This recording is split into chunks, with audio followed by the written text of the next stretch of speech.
Praise the lord. ఈరోజు ఒక సామెత నేర్చుకుందామా? సామెతల గ్రంథం 31వ అధ్యాయం 30వ వచనం.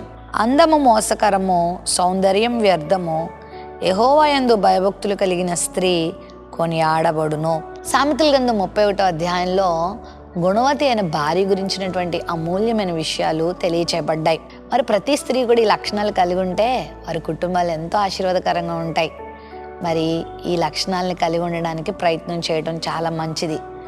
అలా చెప్పుకుంటూ వచ్చి ఈ 30వ వచనం వచ్చేసరికి అందము మోసకరం, సౌందర్యం వ్యర్థం, యెహోవా యందు భయభక్తులు కలిగినటువంటి స్త్రీ కొనియాడబడుననే ఒక అద్భుతమైన సత్యాన్ని ఇక్కడ తెలియచేయడం జరిగింది. నేటి దినాల్లో అందంగా ఉండాలని, సౌందర్యాన్ని బాగా అభివృద్ధి చేసుకోవాలని ప్రతి వయసు వారు, ప్రతి ఒక్కరు కూడా పాటుపడుతున్నారు. స్త్రీలే కాదు, పురుషులు కూడా, యవనస్తులే కాదు, పెద్దలు కూడా, చిన్నపిల్లలు కూడా అందం మీద బాగా మోజు పెరిగిపోయింది.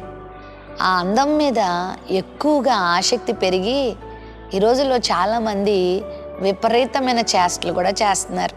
అందాన్ని ఎక్కువగా కలిగి ఉండాలని, సౌందర్యం కలిగి ఉండాలని, అలంకరించుకోవాలని ఏవేవో చేస్తున్నారు. వారి హెయిర్ స్టైల్ దగ్గర నుంచి వారి డ్రెస్ స్టైల్ కానీ, వారి యొక్క అలంకరణలన్నీ కూడా చాలా వెరైటీగా, చాలా విడ్డూరంగా అయిపోతూ వస్తూ ఉన్నాయి.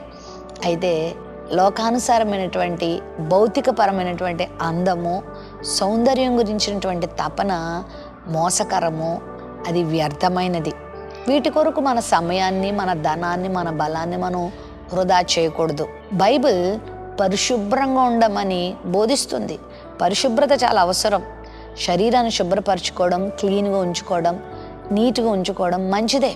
అంతేగాని వ్యర్థమైన వాటి కొరకు వ్యర్థమైన వాటిని మనము ఫాలో అవ్వకూడదు. లోకాన్ని మనం అనుసరించకూడదు, కానీ ప్రభువును అనుసరించాలి.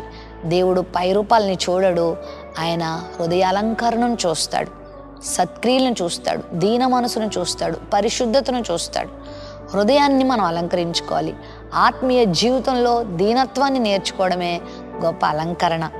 యెహోవా యందు భయభక్తులు కలిగినటువంటి ఆ అలంకరణ ద్వారా మనం కొనియాడబడతాం. ఒకవేళ లోకం పైరూపాన్ని చూసి వావ్ అనొచ్చు, అందగత్తెలు అనొచ్చు, అందగాళ్ళు అనొచ్చు, కానీ దేవుడు అనడు. దేవుడు మనలో ఆయన యందు భయభక్తులు కనుక చూస్తే దేవుడు హెచ్చిస్తాడు. మామూలుగా లోకం అందంగా ఉన్న వాళ్ళని ఏదో స్థానాలు ఇచ్చి, బిరుదులు ఇచ్చి అభినందిస్తూ ఉంటారు, వాళ్ళని ఏదో విధంగా హైలైట్ చేస్తూ ఉంటారు. కానీ దేవుడు ఎవరిని హైలైట్ చేస్తాడో తెలుసా? ఆయన యందు భయభక్తులు కలిగిన వారిని. మరి ఆయన యందు భయభక్తులు కనుక మనం నేర్చుకుంటే అదే ఈ లోకంలో ఉన్నటువంటి అందము కన్నా, సౌందర్యం కన్నా చాలా చాలా గొప్పది.